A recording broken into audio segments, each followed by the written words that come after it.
Ça va vous paraître très, très pragmatique par rapport à cette magnifique introduction de Nicolas Joly qui nous a amené très très loin, dans les lointains cosmiques, on va dire. Et je vais essayer déjà de caractériser l'agriculture biodynamique. Dans la salle, bien évidemment, il y a des personnes qui sont très avancées dans cette démarche et des personnes qui sont venues pour découvrir. Donc l'idée, c'est de caractériser et puis de décrire par la suite un peu ces principes. Vous savez que Rudolf Steiner, dès le départ, il avait vraiment deux intentions par rapport à ce cours aux agriculteurs. Il les a exprimées à plusieurs reprises. La première concernait l'évolution de la Terre. Qu'est-ce que cette Terre, en vieillissement, était capable de devenir? Et vous verrez que la Terre est un point de vue central. Comment la développer pour qu'elle devienne peut-être un jour un nouveau soleil? Le deuxième point de vue, c'était le point de vue qui concernait l'alimentation humaine. Vous savez qu'il s'est très souvent exprimé là-dessus, comment cette dégénérescence de l'aliment qui ne permettait plus à l'être humain de penser, d'agir en harmonie avec les forces du sentiment. Et tout ce qu'on fait avec cette agriculture, c'est vraiment orienté vers une alimentation qui puisse permettre à l'être humain un développement spirituel correct, en accord avec les forces de l'avenir. Comment caractériser cette agriculture? Pardon? D'accord.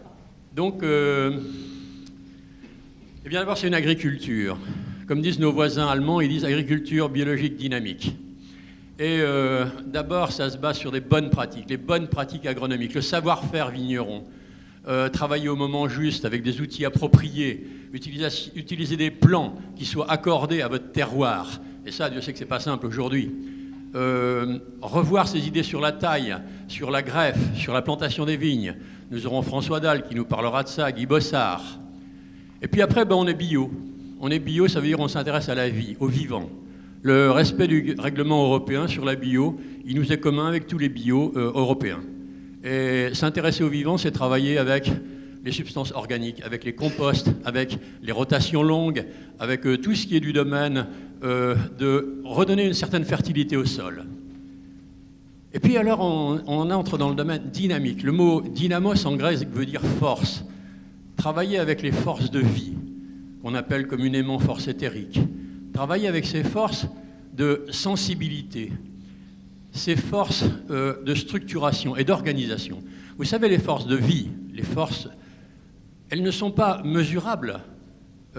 Chacun fait l'expérience qu'on peut avoir une énergie extraordinaire avec très peu de consommation de calories, et qu'il y a des gens qui mangent beaucoup et qui n'arrivent pas à avancer dans la vie, ils restent des mous. Les forces de sensibilité, ce que Steiner appelle forces du domaine astral, en lien avec les astres, avec la périphérie. C'est des forces qu'on pratique, qu'on utilise communément dans notre vie relationnelle, avec nos amis, avec notre famille. Et l'amitié, l'amour, on n'a pas encore trouvé de moyens pour les comptabiliser. Les autres forces, on les connaît bien. Les forces qu'a évoquées aussi tout à l'heure Nicolas Joly, c'est-à-dire ces forces de la gravité, de la pesanteur, ces forces de l'électromagnétisme, de l'énergie nucléaire, elles se mesurent. Elles se mesurent en Tesla, en volts, en watts, en becquerel. Et puis les forces dont on va parler, en définitive, elles sont immatérielles. Mais on peut essayer de les découvrir et de les caractériser sur ces plans, la vie, l'éthérique, la sensibilité, le monde astral, le monde relationnel, et puis ces forces d'organisation, ces forces de structuration, tout ce qui fait que nous-mêmes, nous possédons cette station droite, cette capacité de parler, cette capacité de penser. C'est avec ça qu'on veut travailler. Et dans un changement de regard vraiment d'élargir jusqu'au lointain du cosmos et d'essayer de relier ce cosmos à la Terre. Pour l'avenir, une base très solide, c'est le cours aux agriculteurs. Et je vous invite à le fréquenter longuement, seul, en groupe. C'est une lecture quelquefois un peu ardue. Ce qui est intéressant, c'est qu'il y a 91 ans maintenant, en 1924, Steiner a donné un cours d'écologie générale et qui offre des perspectives sur ce qu'on peut appeler la coévolution de l'être humain avec la Terre, le monde végétal, le monde animal, et c'était vraiment une révolution. J'essayerai dans ma conclusion tout à l'heure de parler de ça, d'évoquer ça, et de voir comment ça peut nous amener à des conséquences complètement pratiques sur les problèmes de régénération de la vigne.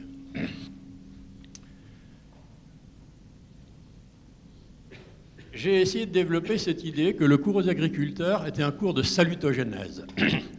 La salutogénèse, c'est vraiment un nouveau concept. Vous savez que la médecine, depuis environ 200 ans, elle s'est liée au concept de Pasteur.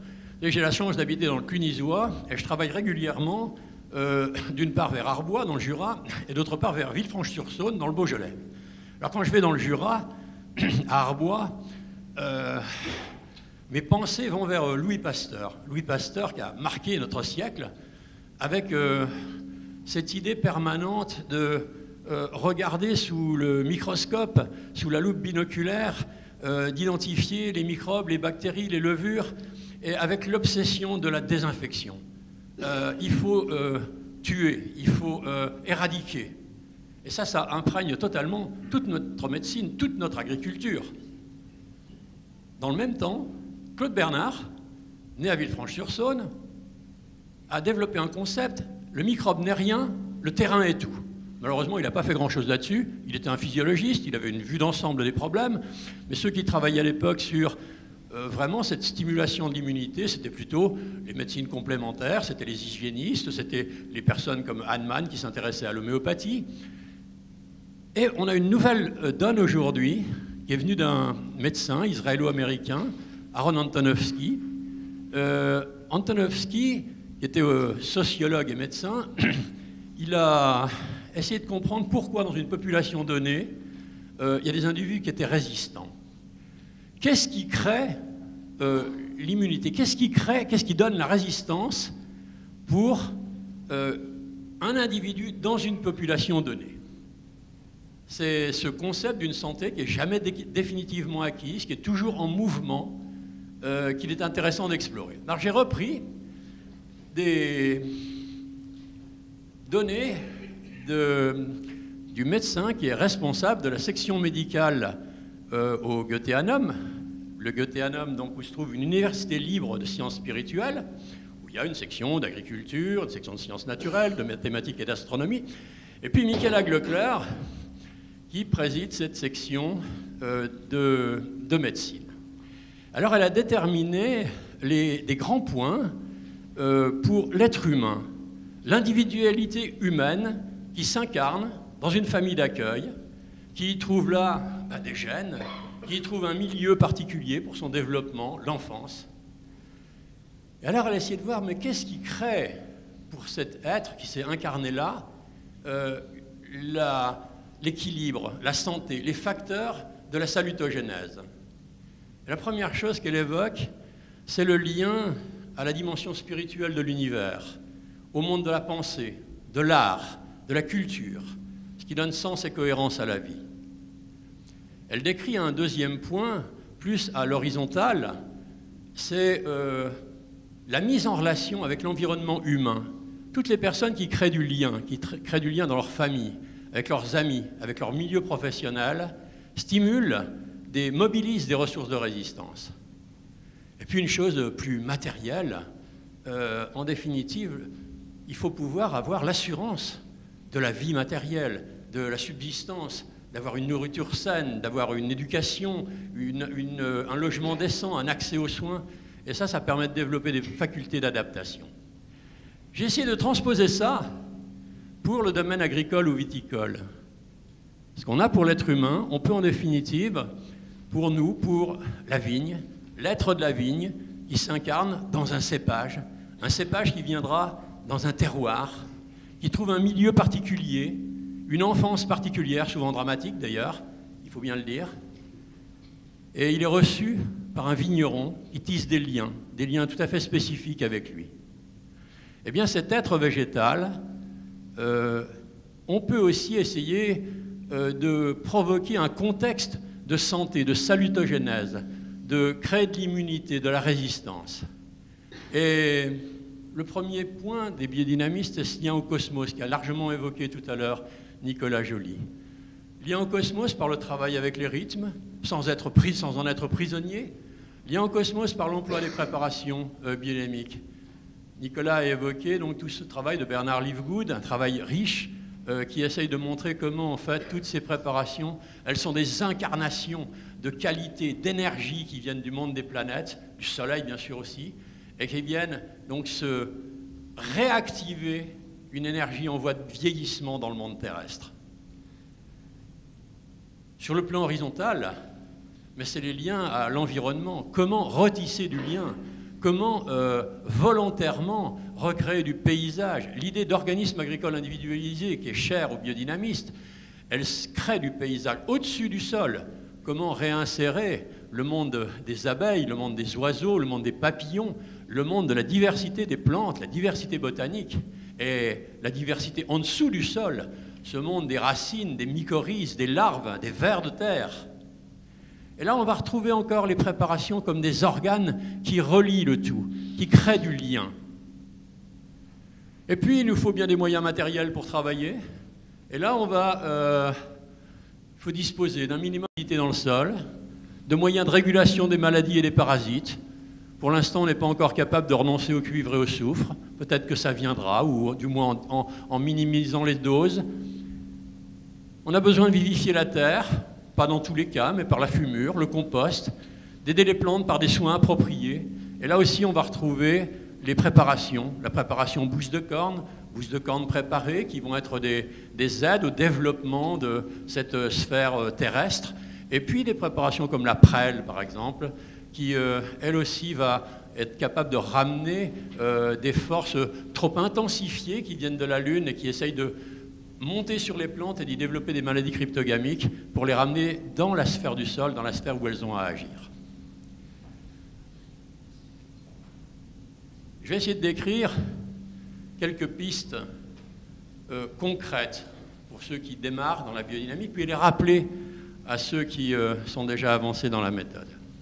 Alors quand je dis méthode, soyez sans crainte, je ne parle pas de technique. Le chemin, méthode en grec, c'est méthodein, ça veut dire chemin, parcourir un chemin. Et c'est vraiment le cas.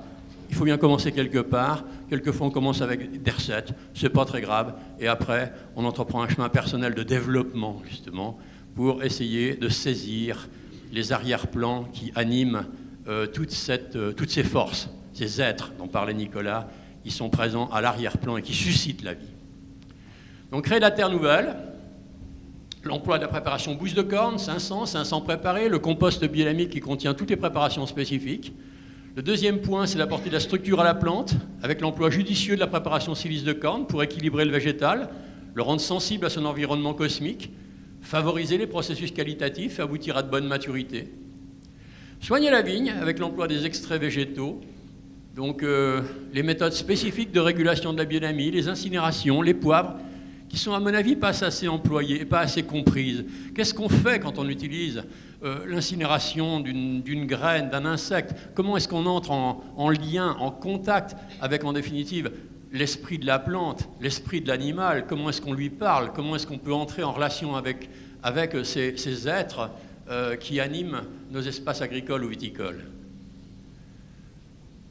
Ensuite, très brièvement, je développerai un peu cette idée géniale de Rudolf Steiner quand il considère l'arbre, le cep de la vigne, comme un sol surélevé et vivifié, et les soins qu'on peut apporter à base d'argile, de bouse de vache, à l'automne, après la chute des feuilles, au printemps, avant le débourrement, sont des soins de la peau, on pourrait dire. C'est des pratiques de base biodynamiques. Régénérer dès la formation du plant. Nous aurons d'autres informations là-dessus. Nous aurons bien sûr Guy Bossard qui va nous en parler. Mais le problème est majeur aujourd'hui. Comment relocaliser la production des plants dans les terroirs? comment pratiquer les sélections massales. Et si j'en parle, c'est avec insistance. Je connais par des amis qui sont au sein même de l'IFV les réticences, plus que les réticences, des gens qui sont des ennemis de nos sélections massales, de notre relocalisation dans les terroirs, des gens qui ne sont que critiques vis-à-vis de la bio et de la biodynamie. Il faut survivre avec ça. Et donc ça veut dire qu'il faut prendre conscience clairement pour pouvoir agir. Travailler sur le paysage et la diversité. Ça, c'est aussi, donc, j'ai déjà évoqué tout à l'heure, comment aller vers une dimension d'organismes diversifiés autonomes. Question fondamentale. Respecter au mieux les rythmes cosmiques de base, sans intégrisme. Et je vous évoquerai donc un rythme de base qui a été évoqué par Rudolf Steiner, c'est l'axe poisson vierge. Très peu de gens connaissent ça. C'est très curieux, il n'en a pas parlé pendant le cours aux agriculteurs, mais il l'a inscrit dans ses carnets de notes pour préparer le cours. Qu'est-ce qui se passe dans les polarités des saisons? Le printemps, l'automne. Qu'est-ce qui se passe dans les polarités de la journée, les heures du matin, les heures du soir? Steiner a évoqué ce grand rythme comme un rythme régénérateur. Il l'a appelé l'axe thérapeutique. Dans ces horaires, dans ces moments, c'est comme si les organismes vivants étaient ouverts à des principes de régénération, de régulation, à des principes thérapeutiques. Comment utiliser et mettre à profit ces horaires? On le sait, on le connaît, on pratique la silice de corne le matin, dans l'impulsion des poissons, dans l'impulsion qui est liée au monde végétal, à la feuille, et puis la bouse de corne le soir, quand on est lié au monde de la terre, au monde de la racine. Et on peut renforcer encore, avec des connaissances, ces manières de faire. Tendre vers un organisme agricole complexe, autonome et individualisé, pas seulement une collection d'animaux, de plantes, enfin une ménagerie j'appelle ça, mais comprendre pourquoi on veut que l'animal entre en lien avec des plantes qui poussent dans un lieu. Comment est-ce que ça peut être conduit par l'individualité humaine?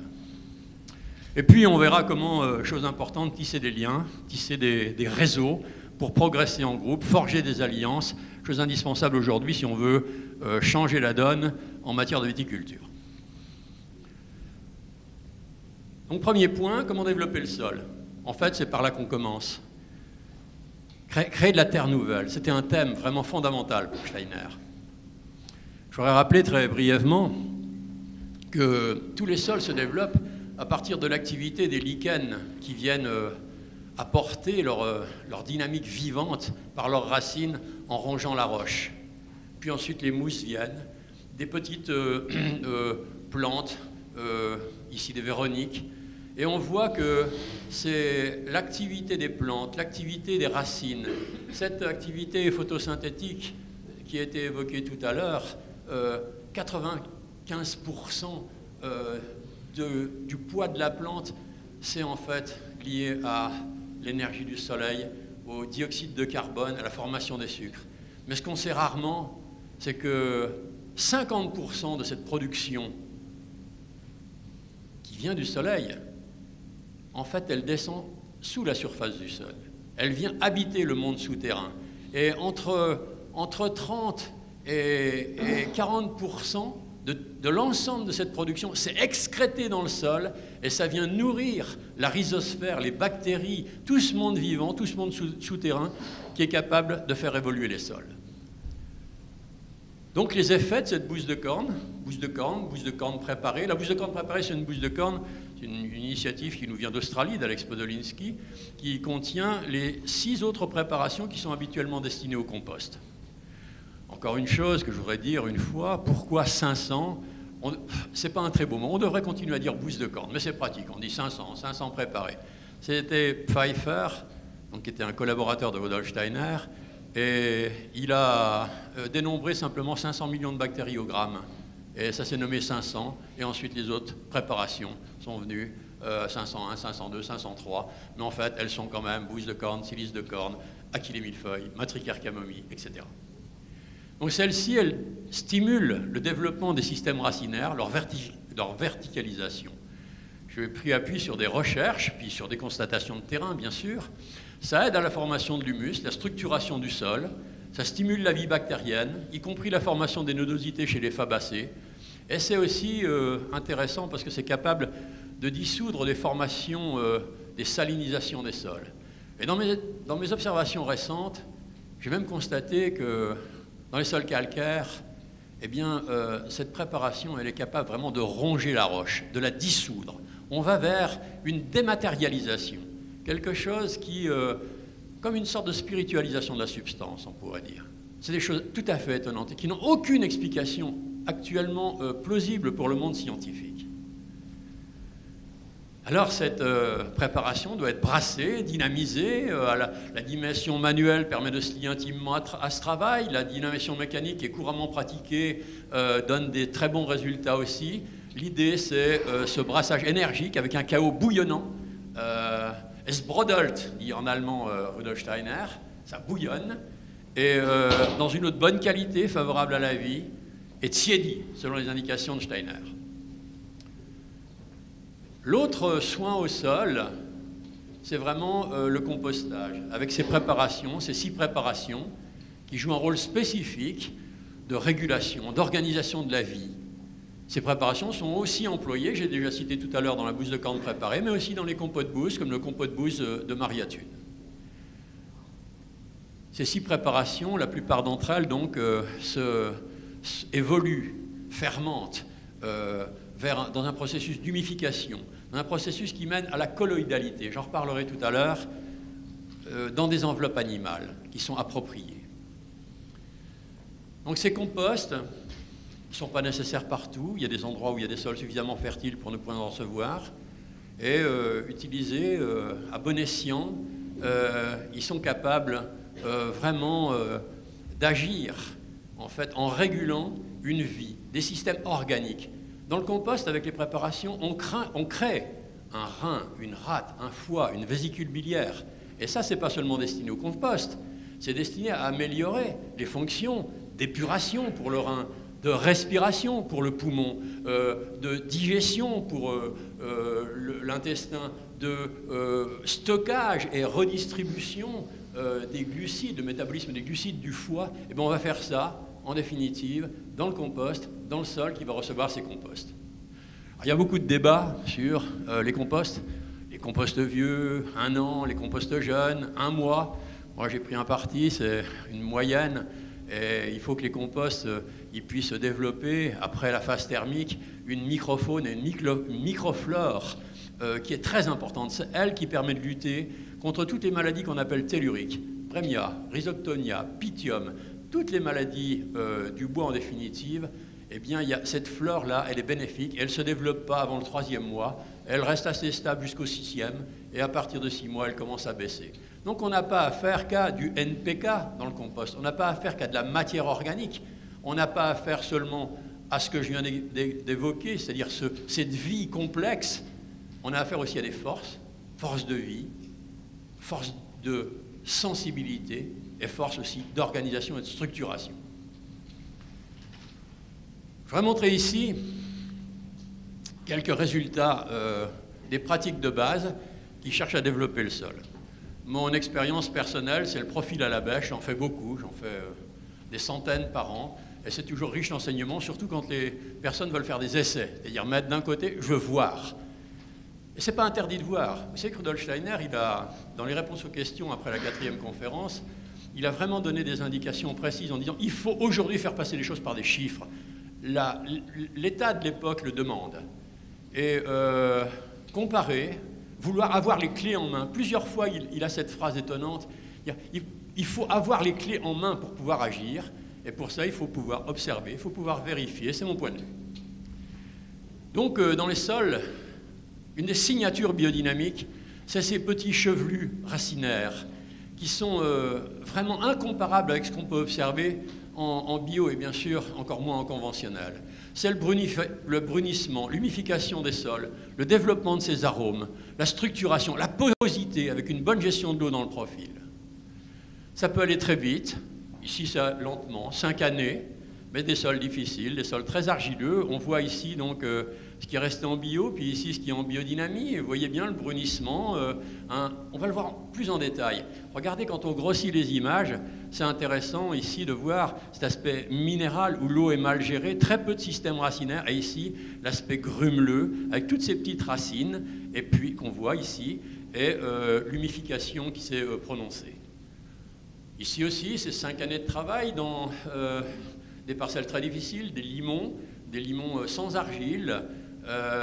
Il faut du temps pour agir dans ces sols, mais là encore, c'est des sols qui ont stoppé toute érosion avec l'emploi des pratiques biodynamiques et aussi des modifications du comportement des plantes, de la qualité des vins. Vous voyez, ça c'est vraiment la signature pour moi biodynamique. Au printemps, au réveil de la végétation, on voit que la végétation elle est plus gaie, elle est plus vive que là où on n'a pas passé les préparations biodynamiques. Et puis on voit alors ce développement d'un chevelu racinaire spectaculaire. C'est lui qui va développer, qui va vivifier le sol.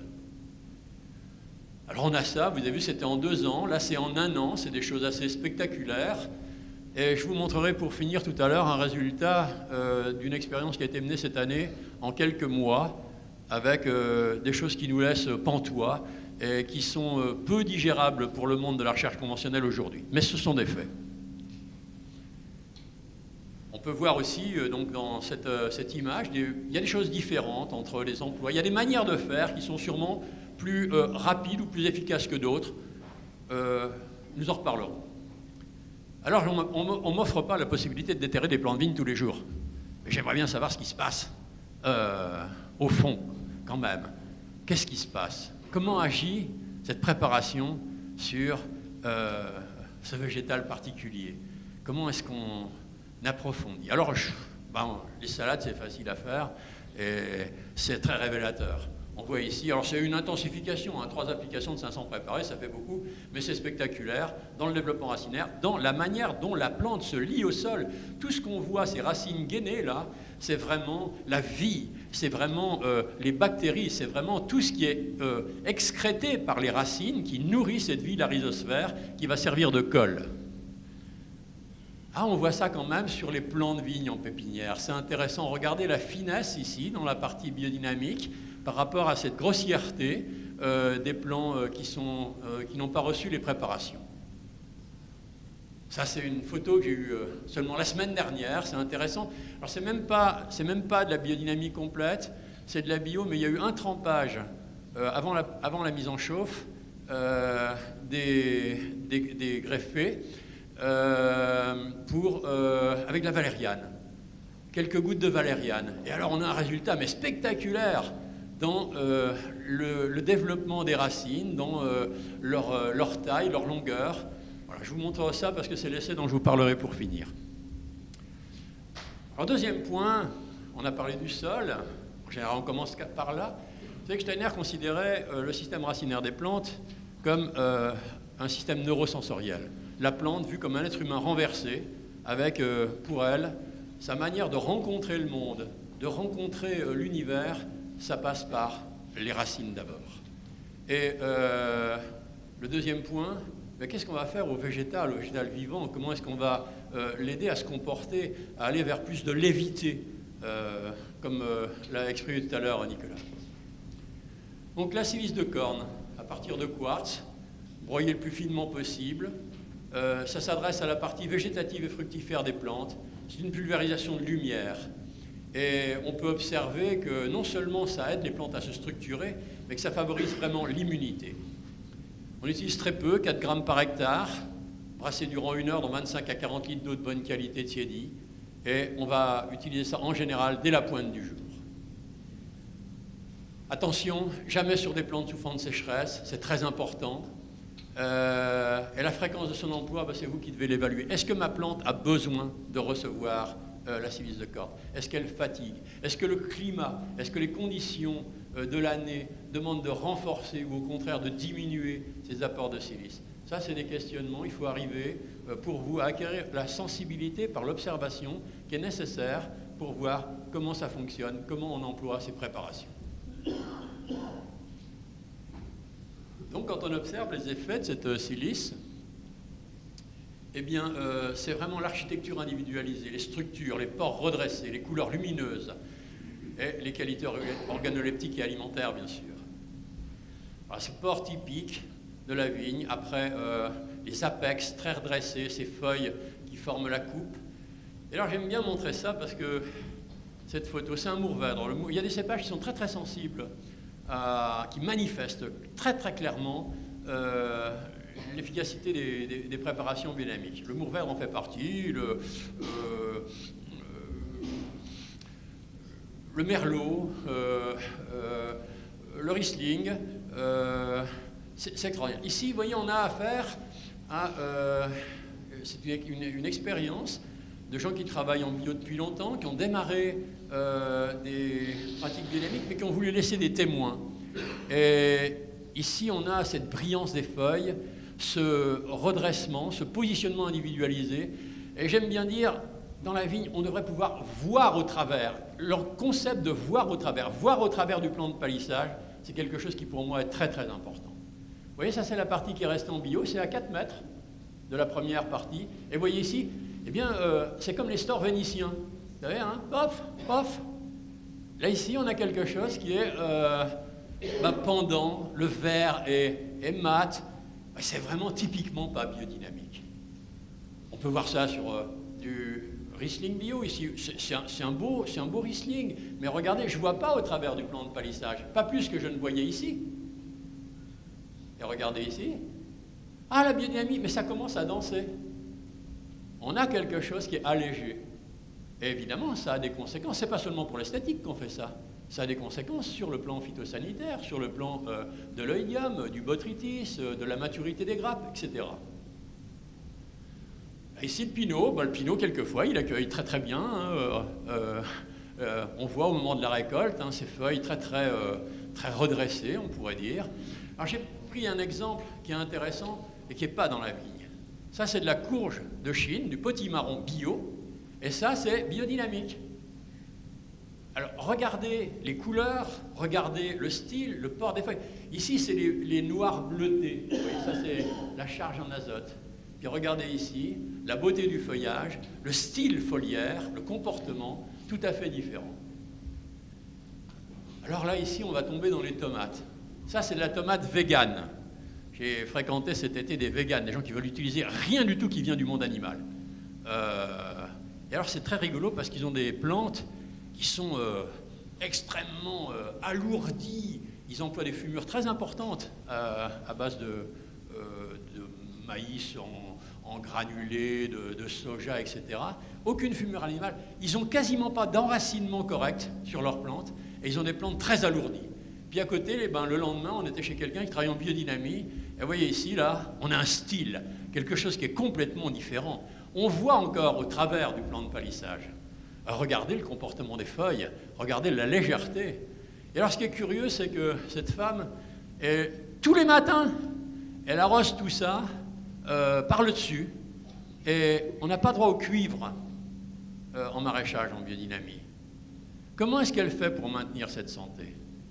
Elle a un emploi très rigoureux, très soigné des préparations biodynamiques, très intensif. Dans le maraîchage, on peut, beaucoup plus que pour les plantes pérennes, mais c'est quand même assez spectaculaire. Donc,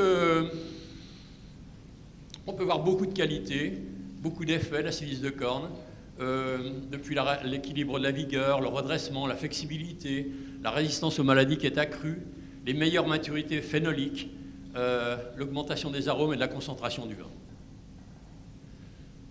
Un deuxième pas, après l'emploi de ces préparations de base, c'est l'emploi soit des plantes des préparations, soit de tas d'autres plantes, et Dieu sait qu'elles sont nombreuses, pour aider la vigne à assurer un développement meilleur. Une grande plante, c'est la valériane. Valériane, tout à l'heure, vous avez entendu dire comment elle était cette relation avec la sphère de Saturne. La sphère qui met en relation notre monde planétaire du système solaire avec le monde des lointains cosmiques, le monde stellaire, le monde qui contient les archétypes des plantes. Et elle est capable de vraiment limiter les stress de la vigne dus aux irrégularités du climat. Elle joue un rôle assez spectaculaire dans la réduction des entrecœurs et des grappillons secondaires quand on emploie la valériane au moment du rognage. Et elle a un effet extraordinaire sur les gelées de printemps et surtout sur la grêle. Et je voudrais vous montrer juste quelques photos qui sont de cette année, très intéressantes. Après grêle, pas celle-ci, ça va trop loin. Voilà, donc c'est un bilan de l'emploi de valériane, un petit peu de calendula, de l'arnica, de la propolis et la silice de corne après grêle dans les côtes du Rhône, des grêles dévastatrices. Vous voyez ce qui reste ici comme raisin, une catastrophe. Et le 21 juillet, c'est très tard en saison, mais qu'il reste très peu de choses. Et ici, vous voyez le 20 septembre, une vigne réhabilitée. Une dizaine de jours après ce passage de ces substances à très très faible dose, 5 millilitres par hectare de valériane, quelques gouttes de calendula d'arnica, et c'est reparti. Et vous voyez ici le 9 octobre, les vignes en biodynamie, ici, et les vignes du voisin, en conventionnel, ça n'a rien à voir. Donc, prévision de début de saison, 12 000 hectolitres, récolte pléthorique. Après la grêle, prévision de 400. Et après valériane, arnica, calendula et silice, 850 à 900 hectolitres en cave aujourd'hui. C'est des chiffres, c'est très matériel ce que je vous dis là. Mais ça, il faut, pour continuer à survivre, il faut quand même que le portefeuille du vigneron se remplisse. Et ça, il faut utiliser aussi les préparations dans ce sens-là. L'aquilée, une plante géniale, une plante fantastique par sa beauté. Et l'alliance que Steiner a fait avec la vessie du cerf, ses relations avec le monde de Vénus, le monde de la régénération, de l'épuration des substances, c'est aussi quelque chose qui a un lien avec le métabolisme du potassium. Et ça, on peut le voir avec des très petites doses, 5 grammes par hectare, un brassage de 20 minutes, et on lève ces carences.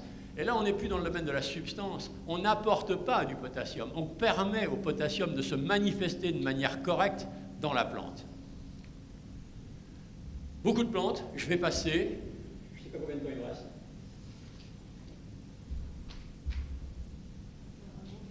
Ah, ça va.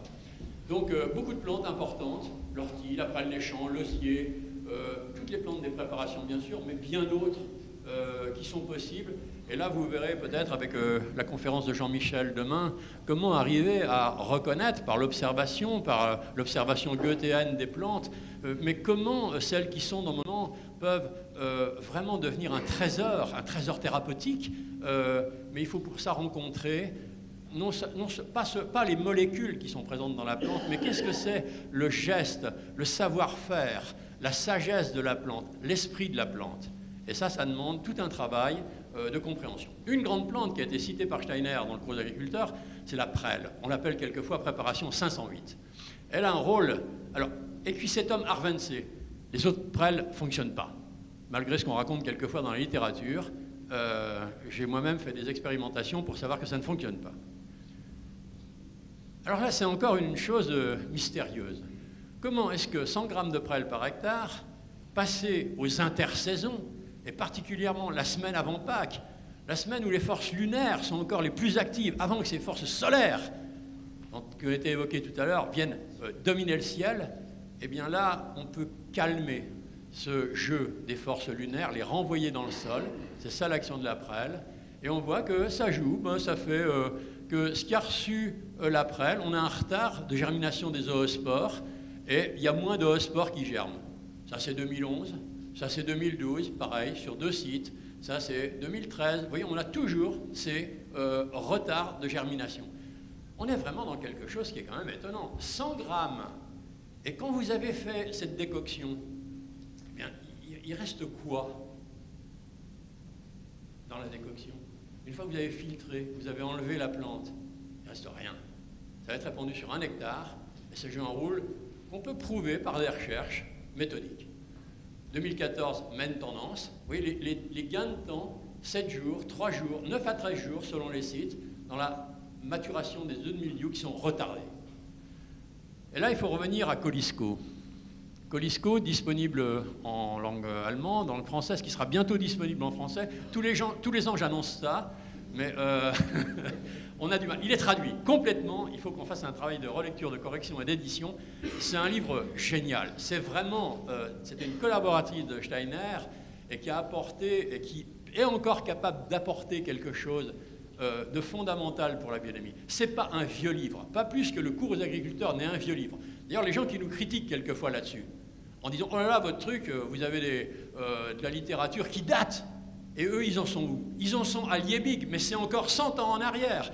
Ils en sont à gérer tous les processus par une démarche analytique, rationaliste, cartésienne, encore un siècle plus tôt. Et ils ont d'ailleurs oublié de lire Descartes, parce que s'ils avaient lu Descartes, ils verraient que Descartes c'était qu'un aspect de sa pensée, la pensée méthodique de disséquer les problèmes en les plus petites parties qui soient pour mieux pouvoir les analyser. Il avait un autre discours, beaucoup plus spiritualiste cette fois, mais on oublie facilement. Donc Collisco, pour revenir à ça, elle a montré, et c'est intéressant, que la prêle, en tant que décoction, elle est peu active dans les morphochromatographies, alors qu'une fois qu'elle a fermenté, eh bien, elle a une efficacité intéressante. Elle a montré aussi qu'on pouvait travailler avec des dilutions, la D8, la D27, et c'est curieux, on n'avait pas bien lu le cours aux agriculteurs. Si vous le lisez vraiment soigneusement, dans le cours Steiner, il dit que la prêle, elle doit s'employer comme purin, c'est-à-dire ayant fermenté. Il reste beaucoup d'expérimentations à faire là-dessus pour valoriser nos produits. On mène des expériences aujourd'hui avec Dioscorea batata, la racine, la Lichtwurzel, la racine de lumière, qu'a évoqué Steiner comme une plante qui serait extrêmement importante à l'avenir pour la nutrition humaine et pour l'agriculture. Et on fait pas mal d'essais très intéressants. Et vous voyez, on voit que dans les vignes où on fait ces essais, on a encore des qualités renforcées. Ça va au-delà de ce que procure simplement la silice. Ça a reçu peut-être 8 passages de prêle chaque semaine, quoi. Mais pas de cuivre, pas de soufre. Et on est allé jusqu'à la récolte sans perte de récolte, mais avec une chute foliaire quand même importante en fin de saison. Vous voyez ces brillances de feuilles, tout à fait extraordinaires. Alors j'ai montré sur pommes de terre, c'est plus facile à voir quelquefois. Regardez ici, c'est le témoin. Puis vous voyez ici, là, est-ce que vous voyez le style foliaire? Est-ce que vous voyez comment les feuilles se comportent? Ici, c'est le même régime biodynamique de base. Mais on a passé ici l'alliance avec la décoction de prêle fermentée avec cette racine de lumière. Et je reviens en arrière. Vous voyez ici comment les feuilles sont relativement plates et on gagne un style différent. J'ai évoqué ça tout à l'heure, c'est aussi dans les méthodes biodynamiques, à mon avis importantes. Je mène quelques expérimentations à ce sujet qui sont spectaculaires et je pense qu'aujourd'hui, face aux problèmes qui nous assaillent, depuis la drosophile Zucchi, tout le problème de la flavescence dorée, est-ce qu'on n'a pas là des choses à jouer, à expérimenter de manière importante? Pratique des badigeons, encore une autre pratique biodynamique, badigeons à base d'argile, de prêle, de bouse de vache. Et Steiner voyait ce cep, donc ces plantes, toutes les plantes arbustives, les arbres, comme des sols surélevés. Et il voyait le cambium comme une sorte de racine souterraine, et il faut donner à ces écorces, à ces cambiums, des soins, comme on soigne le sol. Dans le sol, on veut créer du complexe argilo-humique ou organominéral, et bien là, on va essayer de créer une peau, quelque chose qui va permettre à ces forces qui viennent des planètes suprasolaires, Mars, Jupiter, Saturne, et qui passent par le détour du sol, de bien remonter dans les plantes. Alors, j'ai encore 2 thèmes à traiter. Le thème que reprendra Georg Meissner tout à l'heure, donc sur l'organisme agricole, et probablement aussi sur la dégénérescence. Tu vas parler de ça, Georg? Un petit peu. Tu compléteras. En tout cas, aujourd'hui, on est dans une situation de la viticulture qui est quand même problématique, et quasiment dans tous les pays du monde. Avec, on voit que des vieilles vignes qui ont des vigueurs, des qualités formidables, et puis des jeunes vignes où, eh bien, malheureusement, beaucoup de pieds meurent, des maladies du bois, des maladies qu'on peut appeler de dégénérescence. Donc ce travail-là, c'est comment pratiquer dès la pépinière, comment revoir les conditions de greffage, prendre des précautions à la plantation. François Dalle nous en parlera. Mais il faut s'intéresser à ce qu'a dit Steiner dans le cours. Dans le cours, il a évoqué ce problème à plusieurs reprises. Et puis aussi dans les conférences qu'il a données pour les ouvriers qui construisaient le Goetheanum, dans le cours Entretien sur les abeilles. Il a essayé d'évoquer comment on avait dû américaniser la vigne européenne après l'introduction du phylloxéra. Et il en fait une critique assez violente. Et il dit on n'avait rien compris au rythme cosmique. Et je crois qu'on n'a encore rien compris non plus en ce moment. Mais il y a un travail gigantesque à faire, un travail qui demande de mobiliser des forces à l'échelle régionale. On ne va pas sauver ces choses-là avec des décisions nationales, on va faire avec des choses locales. La réorganisation, la relocalisation de la vigne, c'est quelque chose qui doit se faire dans le cadre de ce que j'appellerais des organismes agricoles individualisés, locaux, régionaux, de la petite région. J'y reviendrai. Ah oui, comment travailler il y a des champenois ici, il y en a qui reconnaissent peut-être ce paysage de Champagne. Comment apporter de la diversité dans ces océans de vignes, hein? J'aime montrer ce dessin au tableau de Rudolf Steiner pendant le cours aux agriculteurs. Vous voyez, c'est extraordinaire. Il a mis en relation, ici, tout ce qui se passe dans le sol. Les racines communiquent entre elles. Comment elles communiquent? Mais aussi aujourd'hui, c'est les mycorhizes, le réseau des mycorhizes qui est capable de s'étendre sur des milliers d'hectares. Donc on voit la perception spirituelle de Steiner. Il percevait dans le monde de l'esprit, et il arrive à montrer des choses qui étaient totalement invisibles pour son époque, et qu'on arrive aujourd'hui à montrer de manière très concrète. J'aime bien aussi cette phrase. Dans notre travail, là, comment est-ce qu'on regarde le paysage? C'est pas seulement pour provoquer un petit peu de stimulation d'immunité. Non, on ne vit pas que de pain. On vit aussi d'impressions sensorielles qui nous nourrissent consciemment ou inconsciemment. On intériorise le paysage. Et les vaches aussi, elles intériorisent le paysage. J'y reviendrai. Donc diversité botanique à créer, à accompagner, les plantes spontanées, c'est merveilleux. Vous voyez, quand on a des plantes très diverses, eh bien on a des systèmes racinaires qui explorent le sol de manière très différente. Et ça, c'est important pour la santé, pour la remontée des éléments nutritifs. Diversité animale, dans et autour des vignes, pourquoi pas les volailles, les abeilles, le cheval, l'aménagement de refuge pour les auxiliaires, les oiseaux, particulièrement les nocturnes, tous les gens qui pleurent avec Eudémis et Cochilis, mais qui implantent donc des nichoirs à chauves-souris, elles vont jouer un rôle de régulateur extraordinaire. Mais pour ça, il faut des arbres, sinon ça ne marche pas. Il y a tout un travail encore à faire. Ah, respecter au mieux les rythmes cosmiques de base. Je ne vais rien dire de plus que ce qu'a dit Nicolas tout à l'heure, mais je vais insister sur ce qu'il a évoqué. Il a évoqué aujourd'hui cette prison qui est en train de se constituer autour de nous. Ici même, dans cette salle, avec ces micros, avec nos téléphones portables, on est dépendant d'un monde des fréquences, des cadences. Comment travailler avec les rythmes? Aujourd'hui, comment refuser l'empoisonnement qui vient dans nos vignes à partir des protéodies, par exemple. La musique en boîte. Jouez donc en live dans vos vignes. Chantez. Mais arrêtez ces stupidités. Excusez-moi, je suis un peu violent parce que ça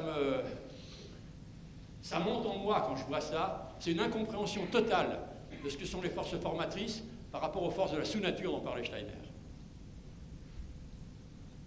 Surlié au cosmos, l'axe poisson vierge. Vous voyez, c'est le petit dessin qu'avait fait Steiner dans son carnet de notes. Et il voit ces forces des poissons, ces forces de la Vierge, comme des forces de régénération. Il a indiqué aux médecins que c'était l'axe thérapeutique, les organismes vivants ouverts aux forces de régénération, aux forces thérapeutiques dans ces horaires-là. Horaire du matin, horaire du soir, horaire bien sûr du printemps et horaire de l'automne. Alors un projet pour l'avenir, l'organisme agricole individualisé. Si on va vers l'organisme agricole, mais je vous rassure tout de suite, ce n'est pas un point de départ. On ne commence pas la biodynamie par ça. On chemine vers un organisme agricole individualisé. Et à quelle échelle?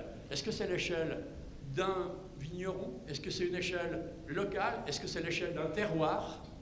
Mais dans l'organisme, tout est simplifié. On trouve tout pour la thérapie du sol, du végétal, des animaux et aussi de l'être humain. Le lait, le petit lait, le miel, la propolis, les plantes médicinales du jardin, les plantes sauvages et les légumes et céréales cultivés. On trouve la bouse pour la fumure, les organes indispensables aux préparations, la présence équilibrante du monde animal, vaches, abeilles, oiseaux, papillons, larves, vers du sol. On peut même y trouver des arbres fruitiers, forestiers, en arbres isolés, en bosquets, en zone de forêt. Même l'idée géniale de Steiner, il dit, mais laissez donc se développer des zones humides, des Aue, prairies humides, comme il disait. Et là, les champignons, ils vont pouvoir s'exprimer, ils vont pouvoir être heureux, ils vont se développer, et ils vont lâcher le froc à vos cultures, à votre vigne. Ils vont les... Voilà. Ils se répartissent des grands ensembles dans la nature. Alors quelquefois, je suis surpris. Moi-même, dans ce que je viens de dire, on cite en accumulant les choses, en accumulant les plantes, en accumulant les animaux. Je vois même des gens qui essayent de faire des ménageries dans leur ferme. Mais qu'est-ce que c'est le sens de ça? Alors il faut que vous relisiez la deuxième conférence du cours aux agriculteurs de Steiner. Dans la deuxième conférence, il y a des clés extraordinaires sur ce qu'est l'organisme agricole, sur ce que sont les relations entre un sol, entre des plantes qui y poussent, des animaux qui consomment ces plantes et qui vont au travers de cette rencontre avec la plante, avec le paysage, avec le lieu, avec, vous savez, l'air qu'ils respirent par leurs naseaux superbes. Vous avez des poètes qui ont exprimé ça. Les secrets dorment dans les herbes. Les vaches les connaissent bien, mais muettes comme les herbes, font semblant, le regard au loin, de ne jamais penser à rien. C'est vraiment tout le métabolisme de la vache. Steiner appelait ça l'analyse cosmique qualitative. Qu'est-ce que ça veut dire? Difficile de fréquenter ça. Il veut dire simplement que les animaux, ils ressentent tout ce qui se passe dans leur environnement, qu'ils le métabolisent dans leur immense appareil digestif, qui renvoient ces gaz de la digestion dans leur sinus, dans leurs cornes. Et là, ils font ce que vous faites tous, la rétro-olfaction. La rétro-olfaction bien plus précise que l'olfaction directe. Les vaches, elles font de la rétro-olfaction tous les jours. C'est magnifique. Et cette information-là, qu'ils reçoivent, qu'ils condensent, elle est renvoyée dans leurs excréments, dans leur système digestif. Et c'est des forces qui sont des forces compensatrices, qui viennent guérir le lieu. Il va encore plus loin que ça, je l'ai dit. Il dit, le produit de cette analyse cosmique qualitative, ça vient compléter ce qui s'est chaotisé. Qu'est-ce qui s'est chaotisé? Il l'évoque 4 pages avant, en disant, voyez, nous on connaît le chaos dans la graine, dans la fleur, la rencontre entre gamètes mâles et gamètes femelles, c'est quelque chose qui crée cette situation, vous savez, de méiose, mitose, réorganisation des gamètes, etc. C'est de là que naît une nouvelle vie. Il dit, mais c'est pas ça du tout. La vraie fécondation, elle n'est pas là. Elle est vraie quand une graine vient rencontrer la terre-mère, un principe cosmique masculin, qui vient rencontrer l'universel féminin. Et quand cette graine, elle germe, quand elle entre en germination, elle est capable de se relier jusqu'au plus lointain de l'univers, jusqu'aux étoiles qui sont les porteuses, en fait, de l'idée des plantes, du modèle, de l'archétype des plantes. Et il dit, ah oui, ce qu'a fait la vache dans l'analyse cosmique qualitative, ça vient compléter ce qui s'est chaotisé.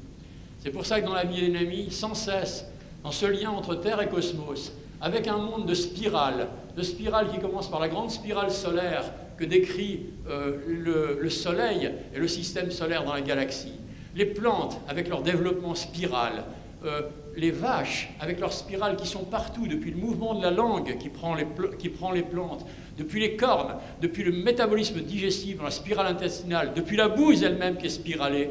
Et nous, on va placer ça dans la corne elle-même spiralée. On va brasser ces préparations dans le tonneau à brasser et on va permettre, par cette action délibérément réalisée par l'être humain, une future évolution des plantes. C'est ce qui passe de la nature à la culture. On n'est pas dans une agriculture naturelle avec la biodynamie, on est dans une agriculture de culture.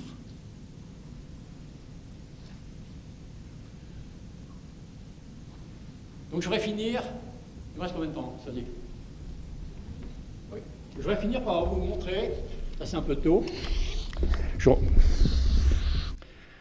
une petite, un essai que nous avons mené cette année, parce que je pense que cet essai est capable de susciter de l'enthousiasme. C'est une première année de biodynamie, chez des gens qui sont en culture biologique soignée depuis une douzaine d'années. Matériel et méthode, dynamiseur en cuivre, 110 litres, modèle Ecodine de type australien, avec inversion rythmique du mouvement par palpeur, eau de source de terrain granitique, pH en 6,5, eau de pluie bien conservée en cuve béton affranchi, chauffage de l'eau à 36,5, la température approximative du corps humain avant brassage, par drapeau sur échangeur, bouse de corne, préparée cette fois, colloïdale, bien conservée par la voie humide, 100 grammes par hectare, 35 grammes par hectare pulvérisé. Silice de corne, 501, issu de cristaux de quartz cueillis en haute montagne dans les Alpes et broyés très finement jusqu'à l'état colloïdal. 4 grammes par hectare, 35 litres par hectare. Valériane, 507, réalisé par cueillette des pétales et macération solaire, 5 millilitres par hectare après grêle, et aussi pour les greffes avant mise en chauffe, celle que je vous ai montrée tout à l'heure. Pulvérisation manuelle, pulvérisateur dorsaux en cuivre. Respect des rythmes, eh bien, ces horaires, poisson vierge. Début du brassage après 17 heures pour la 500 préparée, au lever du jour pour la 501. Pas de travail avec les préparations les jours de nœuds et d'éclipse. Si on regarde comment les préparations ont été passées, il y a une décoction de prêle le 9 avril en lune cancer, jour feuille, 6 jours avant la pleine lune de Pâques. Ce n'est pas un jour spécialement bon, le lune cancer, mais je le note. J'aime bien savoir comment font les gens. Quelquefois, ça libère des préjugés. 500 préparés le 17 avril, lune balance, c'est jour descendant, veille du vendredi saint, haute source avec le granit de granit. 501 le 20 mai, lune capricorne, jour racine descendant, haute pluie. Ce n'est pas nécessairement un jour bien placé, mais ça demandait. Et puis 501 le 27 août, lune lion, il y a des gens qui sont très contents, jour fruit descendant. Et puis une dernière 501 avant vendange, le 6 septembre, en lune capricorne, jour racine descendant, avec de l'eau de pluie. On a exploré 2 parcelles qu'on a beaucoup photographiées, c'est des gens qui sont à 15 km de chez nous. C'est la première fois que j'arrive à suivre un essai de manière intensive. Souvent, je vais chez des gens, je prends des photos de départ, puis je prends des photos 1 an après. Puis j'ai des parcelles où je peux comparer. Et là, c'est la première fois que je pouvais y aller tous les mois, et puis regarder, mais qu'est-ce qui se passe? Alors, c'est pas facile avec les lampes là, mais vous voyez ici, il y a 8 rangs qui ont été conduits, qui ont reçu les préparations dynamiques, jusqu'ici. Est-ce que vous voyez que la couleur du sol, elle est très différente, ici et là? Est-ce que vous voyez que les lignes de plan sont ici beaucoup plus développées dans cette partie-là? On va le voir ici encore mieux. J'ai mis des petits caches, ces caches, ils ont la même couleur. Et vous voyez qu'ici, par comparaison, on voit le sol plus clair. On voit ici le sol plus foncé. Ça nous a stupéfait. En 2 mois, qu'est-ce qui se passe? Et regardez le développement des plants. On a fait beaucoup de profils, on a regardé d'un bout à l'autre de la parcelle, et toujours on trouve cette différence énorme. Vigne adulte, état au 15 juin. Donc ici, pour dire, ça c'est la partie bio, ça c'est la partie biodynamique. Ce qu'il faut comparer, c'est ces 3 rangs-là, c'est du 3309 comme ça. Alors qu'ici, à partir de là, on est sur du 161,49. Mais vous verrez qu'à l'examen, ils ont peu de différence. Même avec les cristallisations sensibles, on verra peu de différence. Pour les sols, c'est à couper au couteau entre biodynamie et biologie. Bon, déjà, on voit, et ça nous a beaucoup inquiété, cette espèce de survigueur qui est liée à la partie biodynamique le 15 juin, par rapport à... Ici, c'est pas rogné, hein, c'est pris le même jour et ça n'a pas été rogné. Vous voyez ici, biodynamique, biologique. Inquiétude, inquiétude, c'est trop. Qu'est-ce qu'on a fait? Est-ce qu'on a trop boosté par un sol qui se développe trop rapidement? C'est les questions. En tout cas, les sols, ils ont vraiment des comparaisons en quelques mois, quoi, spectaculaires. Alors, on va aller voir ça au 1er août. 1er août, très intéressant. On retrouve toujours, à partir de mon 8e rang, vous allez trouver la zone plus claire par rapport à la zone plus foncée et un développement des plants qui est plus important. Il ne faut pas regarder tous les plants, il faut regarder les 6 premiers, c'est du chardonnay. C'est du pinot gris, c'est un essai un peu particulier. 1er août, les vignes adultes. On a ici dans la partie biodynamie un port intéressant, un feuillage assez aéré. Dans la partie bio, on voit que le plan de palissage, il y a quelque chose qui est plus étroit, si vous voulez. Et puis les couleurs du sol qui sont différentes. 11 septembre, il y a eu un dernier traitement au cuivre le 26 juillet, 110 grammes de cuivre métal sous forme de bouillie bordelaise. 2 passages de silice de corne en plus sur les vignes adultes. Là, ici, on maintient la différence qui est là. Ici, on amorce une maturité du feuillage beaucoup plus importante dans la partie bio. Et ça nous inquiète en se disant, mais qu'est-ce que ça va donner? Or, à la dégustation des baies, au contraire, ici, on a des pépins qui sont plus mûrs, on a quelque chose, des maturités phénoliques qui sont plus accomplies. Oui, la différence qui est assez importante aussi dans l'enherbement. Les enherbements sont différents. Les styles sont vraiment différents. Les observations de terrain sont confirmées par le comportement de la vendange en cave. Les deux modalités de la parcelle de chardonnay ont été vinifiées séparément, après une récolte effectuée une journée d'écart. Acidité plus grande, c'est pas beaucoup, hein, 0,10 points de pH, plus faible, et azote assimilable plus élevé en biodynamie. Les cinétiques de fermentation sont au départ différentes, puis comparables ensuite.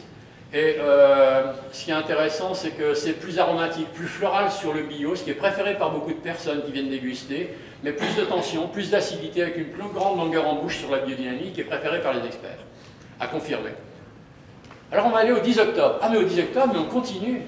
C'est-à-dire ici, vous avez vu la différence dans le feuillage. On a ici quelque chose qui va faire une mise en réserve plus grande.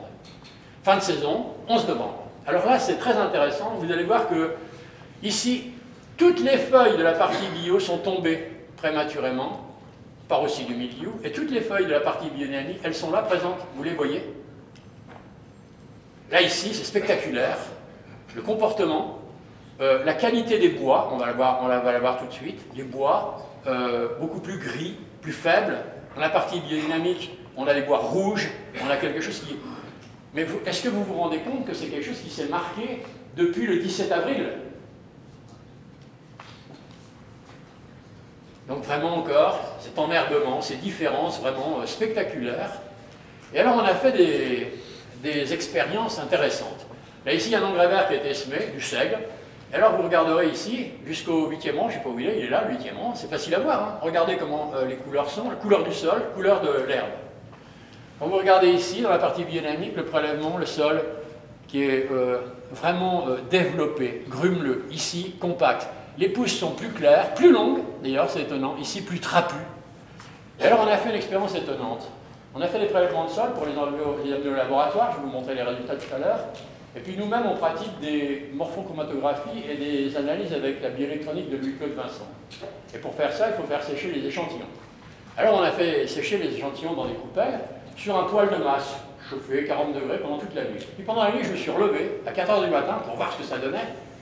Et alors, l'échantillon qui était ici biodynamique, qui était beaucoup plus sec au toucher, quand on pose la main, c'est ressuyé. Et l'autre, ça colle le doigt. Et bien celui-là, il ne voulait pas sécher. Mais c'est formidable. Ça veut dire que vous avez une eau intégrée, quelque chose qui va pouvoir être restitué dans les conditions de sécheresse. On a fait des morphochromatographies. Bon, on pensait que ça pouvait être aussi mauvais. Vous m'excuserez, je dis des choses crûment, mais ça nous a sidérés. Si vous regardez la parcelle de chardonnay, on a fait pareil. On a vu que les feuilles et les matières organiques étaient plus décomposées, sol plus sombre, mieux structuré, sol plus rouge, plus cru, comme on dit, dans la partie biodynamique. Et là aussi, on va voir des images de morpho vraiment extrêmement différentes. On a fait un travail de bioélectronique, et là, très surprenant, on identifie plus les parcelles que les différences entre les modalités biodynamiques, sauf pour le pH. Petite diminution du pH, mais c'est intéressant. Régulé. J'ai beaucoup de témoignages de personnes qui sont dans des sols très acides, où sans avoir amené d'éléments alcalins, calcaires, on a des remontées du pH uniquement par l'action des préparations dynamiques. Une méthode régulatrice, ça c'est extraordinaire. Alors là, je vous livre les analyses. J'ai travaillé là-dessus hier dans le train pour venir, parce que il y a eu des problèmes avec le laboratoire. Et alors, des choses extraordinaires, vous voyez. 3,41 sur la partie bio, on est passé à 5,11 sur la partie biodynamique. 2,70 sur le chardonnay, 4,15 sur la partie biodynamique. Là aussi, les pH, c'est très peu significatif, hein, mais 8,10, 8, 8,40, 8,30, on a une petite différence. Donc en 8 mois, on a ces colorations différentes. C'est baisse du pH, augmentation de matière organique de 1,45 à 1,7 points. J'ai fait des études agronomiques. Je connais le coefficient isohumique, le coefficient K2. C'est impossible, ces données-là. Pourtant, c'est la réalité. On est allé plus loin, on a fait compartiment vivant, la biomasse microbienne. Et là, c'est spectaculaire, parce que vous voyez que la biomasse microbienne, on passe de 326 à 600 dans la biodynamie, 338 à 570. Alors, ce qui est miraculeux pour moi, c'est que même les éléments NPKCA magnésium, eh bien, en fait, ils vont être stockés dans la biomasse microbienne, donc disponibles. Ils vont être mais quasiment doublés uniquement avec les pratiques biodynamiques. On passe de 86 à 158, de 89 à 150, 66 à 122, 69 à 116. Pour le potassium, 56 à 103, 58 à 98. Et donc la fourniture annuelle d'azote, 49,1, 72,2 en biodynamie, 50,4, 80,3. Je sais bien que Nicolas n'aime pas les chiffres. Je suis désolé. Mais moi, ça m'enthousiasme. Vous comprenez ça? Parce que ça traduit la puissance de cette méthode. Et je voudrais vous parler du changement climatique pour finir.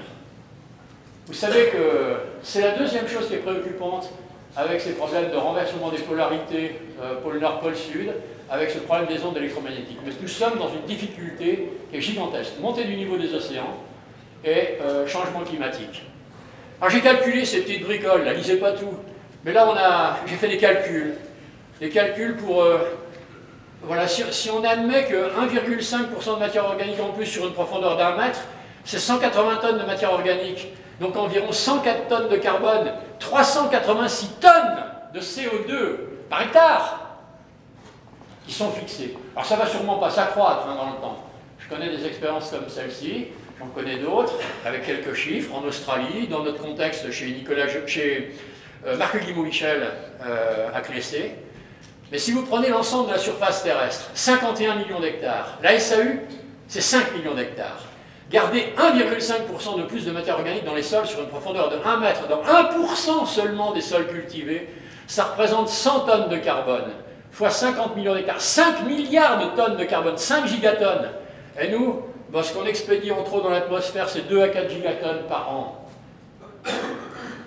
Il faut prendre conscience de ces chiffres, il faut prendre conscience de la responsabilité qu'on a pour développer ces méthodes. Elles ont un sens, pas un sens seulement pour améliorer la qualité du vin, elles ont un sens vraiment à l'échelle planétaire, à l'échelle de la survie de l'être humain sur Terre. Après ce galop d'essais, bien évidemment, tout le domaine est passé en biodynamie. Je vous montre là ici des essais qui sont faits sans compost, c'est ça qui est intéressant. Sur 10 ans, on passe de ce type de sol à des sols qui sont humifiés et brunifiés jusqu'à la roche-mère. Ici aussi, on a ça en Australie avec des évolutions qui représentent plus de 1000 tonnes de CO2 par hectare stockées dans la biomasse microbienne. Merci de votre attention.